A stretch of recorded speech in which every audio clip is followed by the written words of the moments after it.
Let me see. I just got to chat real quick. 1 second.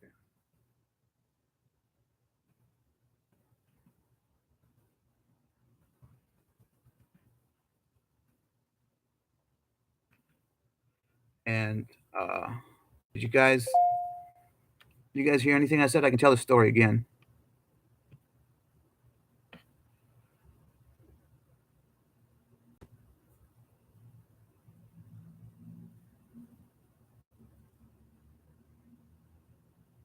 Did you guys hear any of the story before?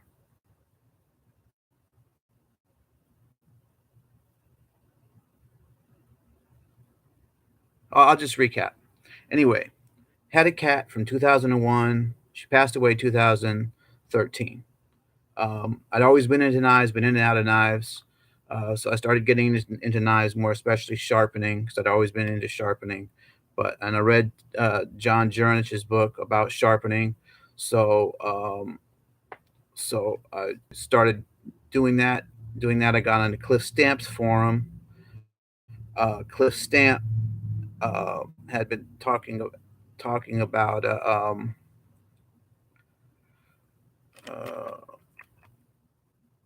talking about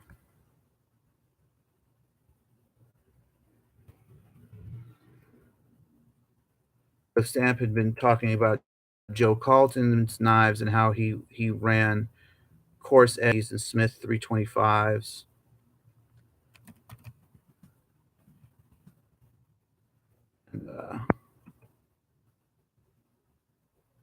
And, 325 coarse edges. And so I had learned about Tom Blaudette's and uh, Ken Schwartz's uh,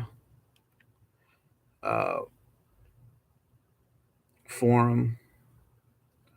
What knife sharpening systems do I use? I use Sharpmaker. Um, yeah, the KME is a good system. I use uh,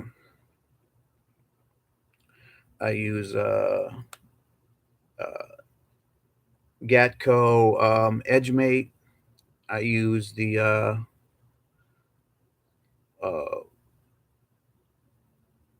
what is it? Let me see.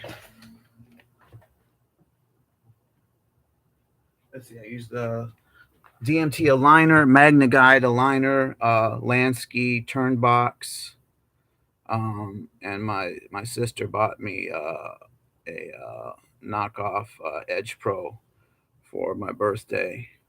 Um, what problems are you having with freehanding, Mississippi Knife Nut?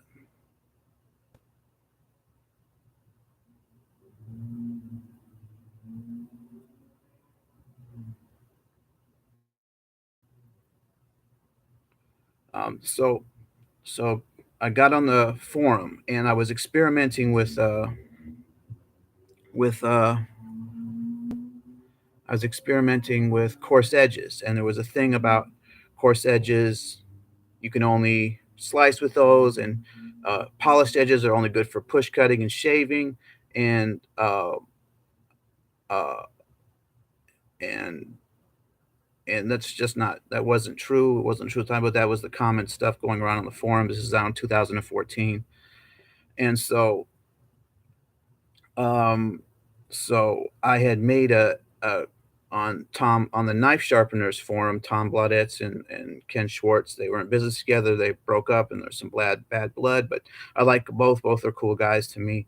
I don't have any problem with them. I try to stay away from the drama. But so so I made a coarse edge that could whittle hair, and I posted about it, just showing that it could be done. And Tom Blaudette asked me to make a YouTube video of it, so I made a YouTube video of it.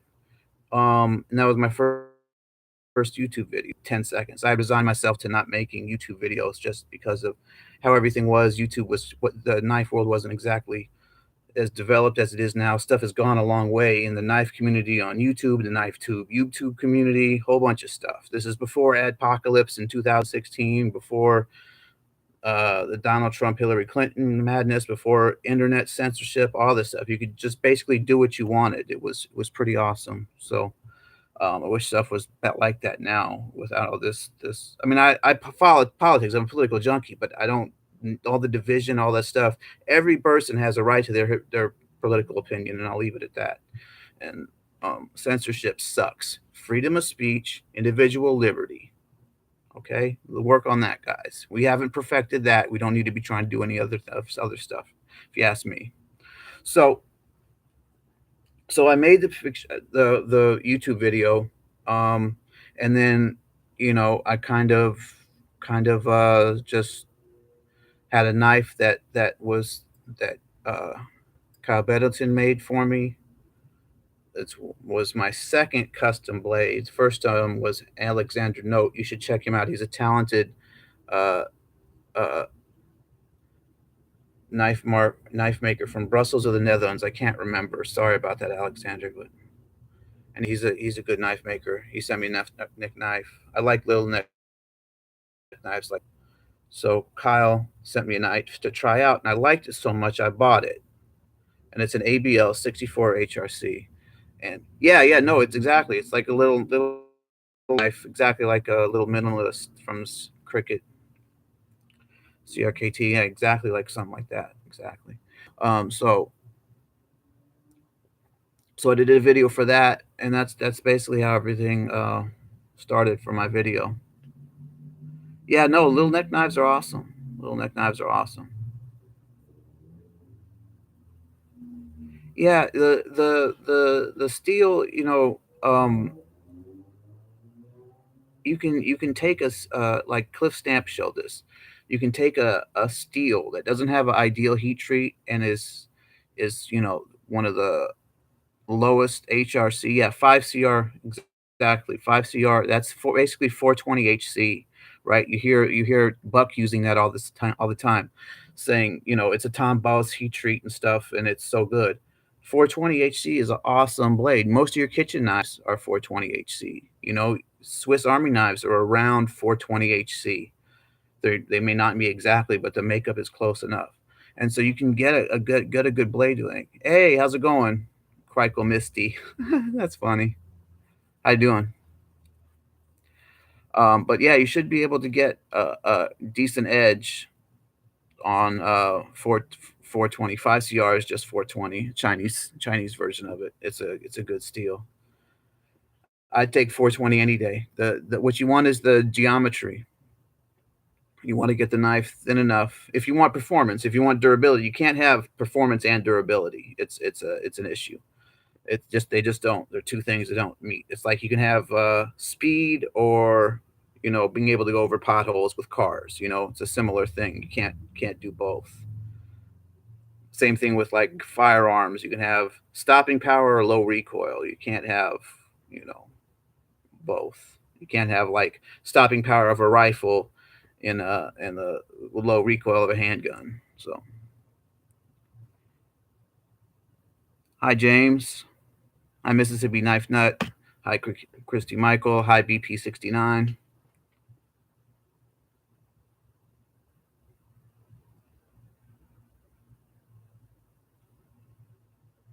Yeah, if you have a knife with good edge stability, I think as you're talking about this, you can pretty much do what you want with it with the knife steel.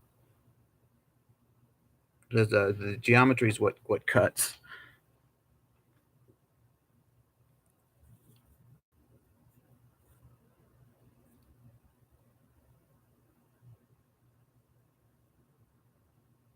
Uh,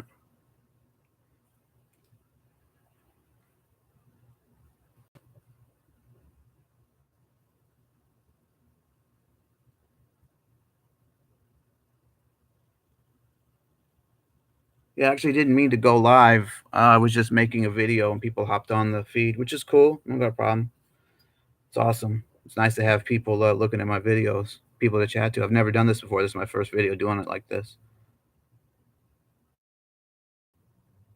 But I decided to take down its thing where you could just record a video, its creator thing. You got to do all sorts of stuff. I couldn't make a video more than 10 minutes. And yeah, no, live streaming is awesome. Live streaming is awesome. I'm glad they made it like this.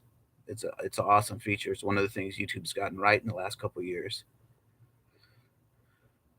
You know, and people can actually make money from it. That people that have lost all the ad revenue from Adpocalypse 1, 2, and we're on Adpocalypse 3 now, they can actually do stuff. You know. Thank you, Crickle Misty.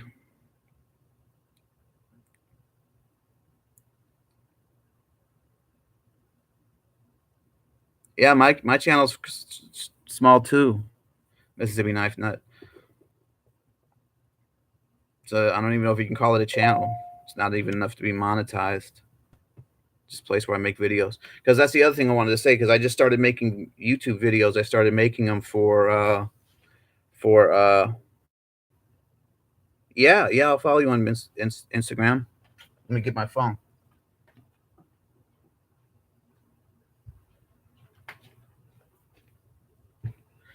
Yeah, so I started making knife related forum posts that had video. Like I would talk about a topic and show things.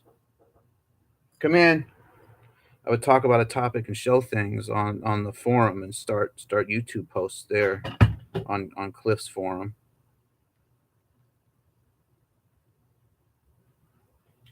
So that's what I would do. So that's how I started making more YouTube videos.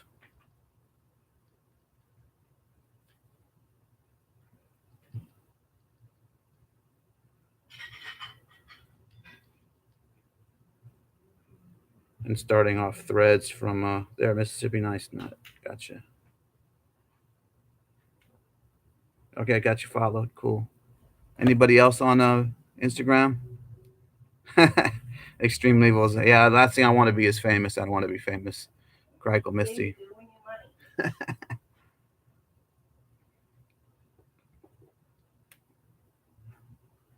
want to be famous? We need money. Money.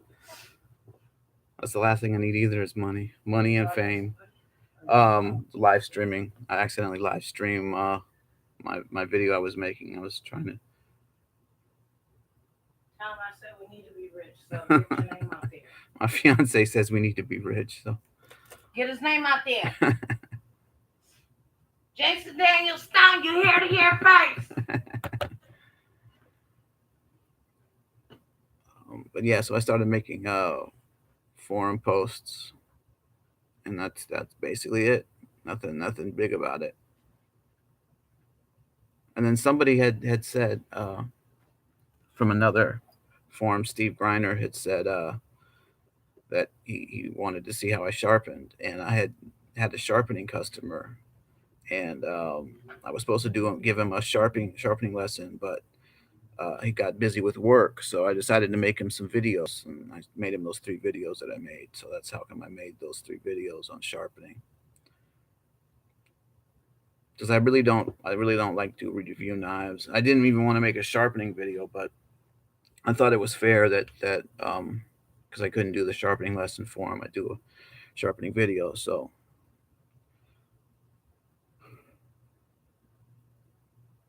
oh yeah, no, years. Yeah, you're just getting your feet wet. I've been doing it. I don't know how long, since at least since the '90s, doing collecting knives since early '90s, and using knives since the '80s. You know, frequently carrying one. There's a ton of stuff to learn. You know, the best thing to do is keep an open mind. There's a lot of experts that know everything, and their way is the right way. You know, there's a lot of different ways to do stuff. You know, first of all, just knife is just a tool to cut things. If it doesn't cut things, it's not much of a knife. Now you can have survival knives that are meant to do more than one thing. You know, that's kind of like a daily driver. If you have a car, it's a daily driver. Or EDC is meant to do more than one specific task. Like if you look at Japanese, they have a bunch of different knives for cutting certain types of fish, certain types of vegetables, all sorts of different meats, all sorts of stuff. They have a whole bunch of different things. So knives, cars, there's a kind of anything like that. There's same thing with guns. There's guns for specific things. There's guns for doing bunch of different things. There's specialized guns. It's all the same relative stuff. Yeah, but here I'll check. You guys check this out. This is what I'm carrying today. I'm carrying a Fox Karambit copy. Right, this thing is hard to sharpen. It doesn't like to apex. I did find a way to sharpen it though. And the same thing with this. What is this? Tac Force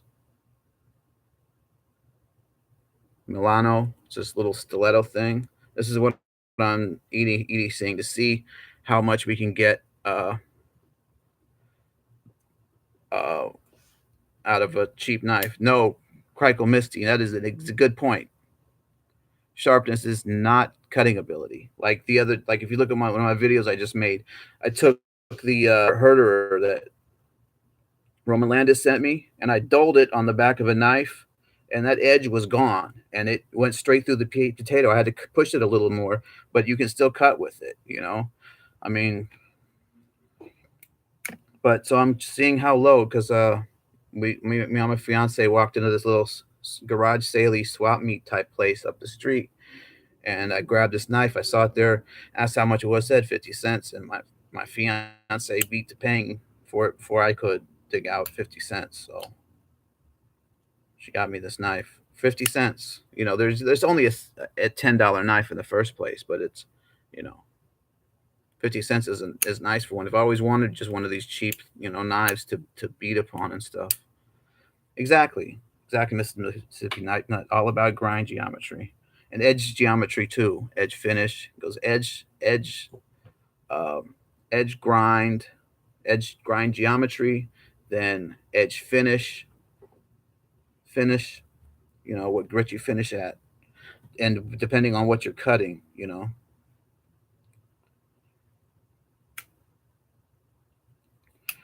Yeah, James. Hi, James Covington. Uh, recurves, hawk blades. You know, if you get a sharp maker, or even just get just a triangle rod, you know, or a round ceramic rod, or like a slipstone, you know, you can sharpen them. You can even sharpen them on a regular stone. I think Cliff showed how to do it.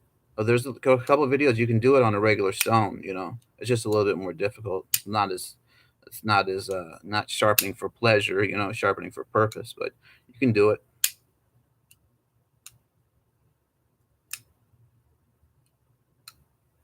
Yeah, I just got this design. You know, I don't want to endorse counterfeits or clones, but this came in a actual Fox box, and in the advertisement, it was blank. It didn't have anything on this, and this actually says Fox Knives. This is not a Fox Knives, you know. But that being said, fit and finish issues with this knife. That being said, guys, check this out. This is like a $10 knife. No lock slippage. It's not failing the lock bar test. Okay, it does a lot of things right. It doesn't flip the best. You know, it's not the best flipper. You got to give it a little wrist, but that's just because it's got a detent like a rotten mushroom. You know, but you can get it to go. And the steel doesn't apex like anything. This steel on here doesn't apex well at all. You know, I had to do all sorts of tricks to get it to go, and I figured out that using the Todd Simpson of uh, uh, Science of Sharp, he did a great thing with Mother's Mag. So I did Mother's Mag on a roughened leather strop, and I finally got these ones to get to a high sharpness. I could get them to shaving sharp. I didn't even want to try to get to a high sharpness because it was a pain, but I got these to a high sharpness, which was awesome. And also I tried just a V system. I could get them with that sometimes, but it wasn't consistent.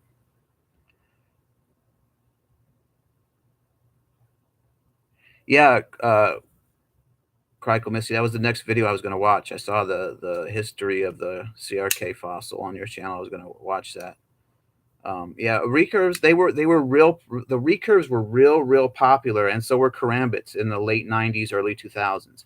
Every blade had a recurve on it at the time. You can look at the McHenry Williams 710, I think it is, the Benchmade. You know,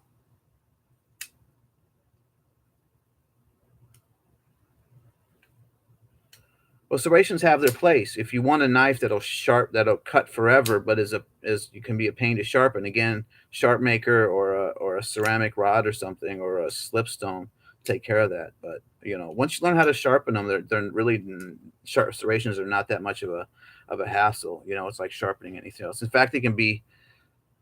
All right, Crichel Misty, you have a good night. Stay safe. But yeah, as soon as you figure out how to do them, they're actually easy to sharpen because most of them are just chisel grinds. So you sharpen it and just knock the burr off, and that's it. You can even burr sharpen them, and it's even easier.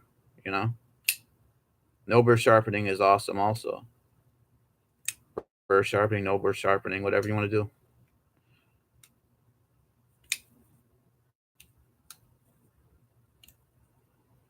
So James, what problems are you having doing freehand sharpening? Are you having any issues? Are you getting along fine? And I'm not answering questions about sharpening.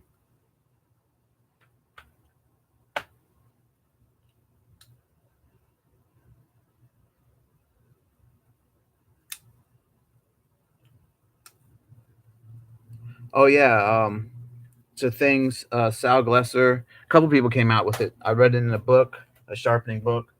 Sal Glesser did a type of it. Um, Cliff Stamp did a type of it. A BP69, are you still here? I got the sound issue fixed. I'll send you a message on Instagram to let you know.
Okay, with consistent bevels, okay, the first thing you want to worry about is not worrying about it. All right.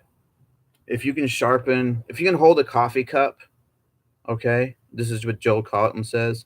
You can brush your teeth, you can hold a consistent angle. All right. So you say the phone is the stone, okay?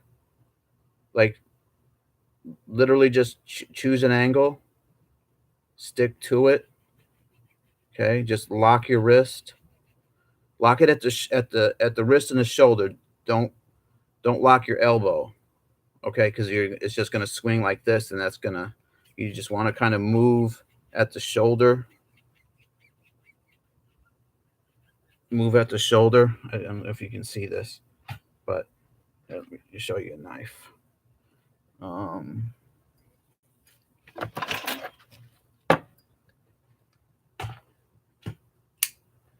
okay, knife. You see my arm? You want to lift your elbow like this. Put the stone, hold the stone in your hand or on the table, right? And then just set the knife there, and then go back and forth. You just want to worry about apexing the thing. So just go back and forth till you get a burr. You can do guided systems do awesome mirror polishes. You can do a mirror polish freehand also.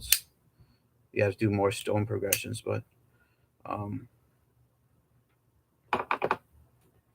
freehand it just takes a little bit. Get yourself like an open nail or a Victorinox paring knife and practice with one of those. Just I literally did a thing where even even when I could sharpen, just to stay up on it, just where I just did daily sharpening exercises. It took 5 minutes out the day. I just cut off the burr, cut off the edge, leaves a burr on both sides. You just go take it off on both sides and then sharpen the knife. It takes 5 minutes a day, and you'll be surprised how quick after a month your sharpening increases, because you start your accuracy and everything, just you get better at it.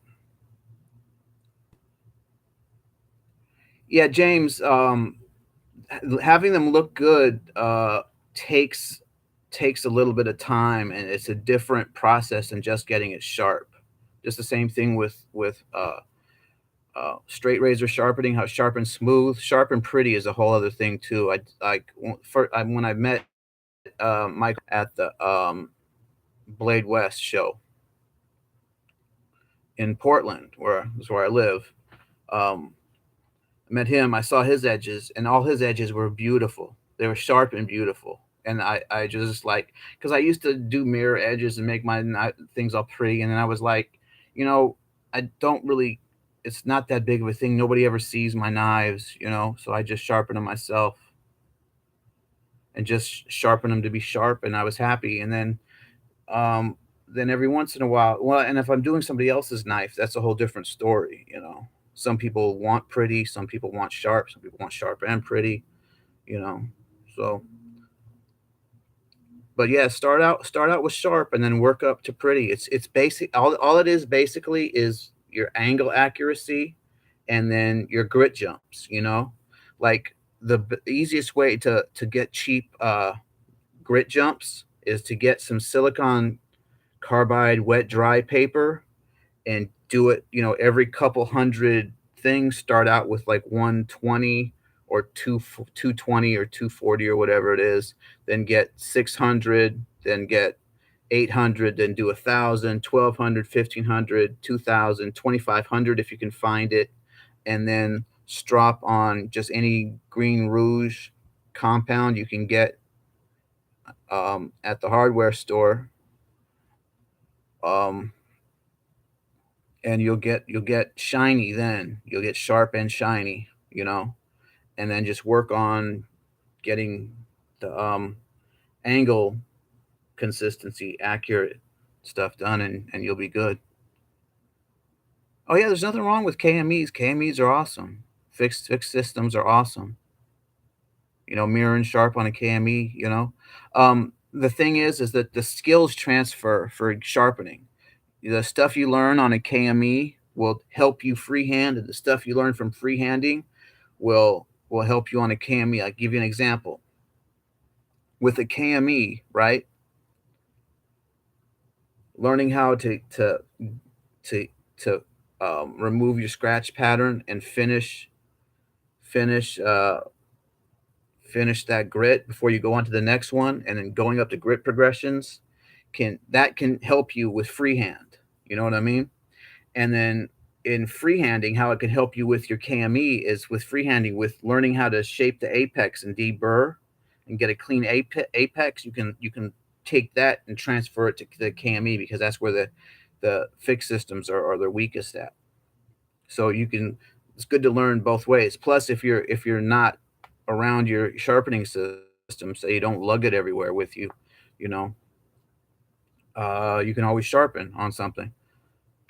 What you might want to try, James, is freehand on your KME stones. Just grab the holder in your hand, you know, and maybe put on a where'd it go? Put on a Kevlar glove that you're holding the stone holder, and just use the KME stone holder and freehand with the stones, the KME stones, just how you would normally. Yeah, no problem.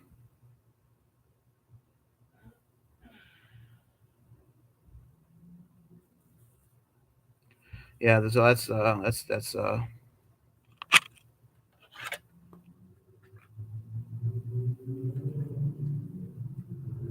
that way you're familiar with the scratch pattern and you're advancing and sharpening and everything.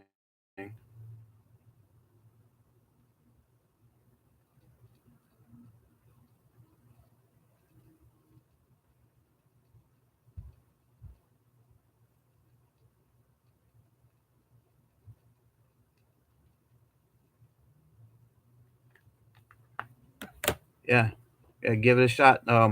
You can email me at jasonstone20 at yahoo.com, or get with me on Instagram. Jason, what am I on Instagram? Jason Daniel Stone.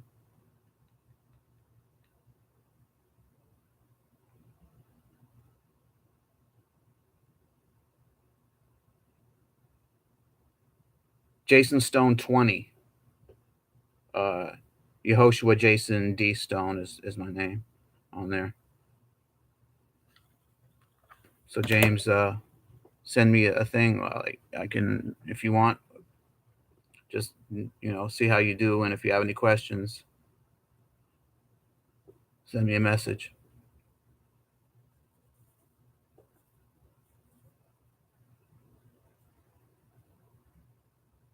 Mississippi Knife Nut, you can try the same thing. Contact me the same way. Oh, right on. Thanks for the follow on Instagram.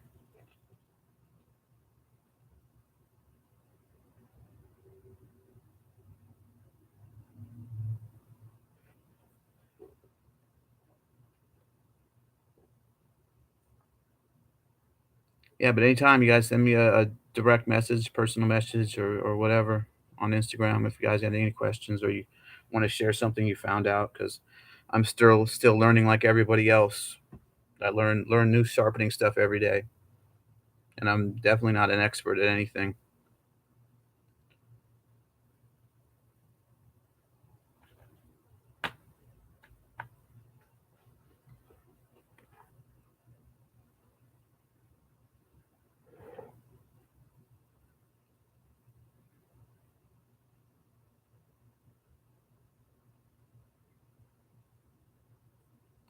But guys, I've been going for 40 something minutes.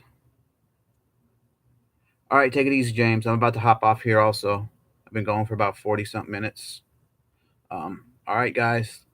Thank you for joining in. Take it easy. Later.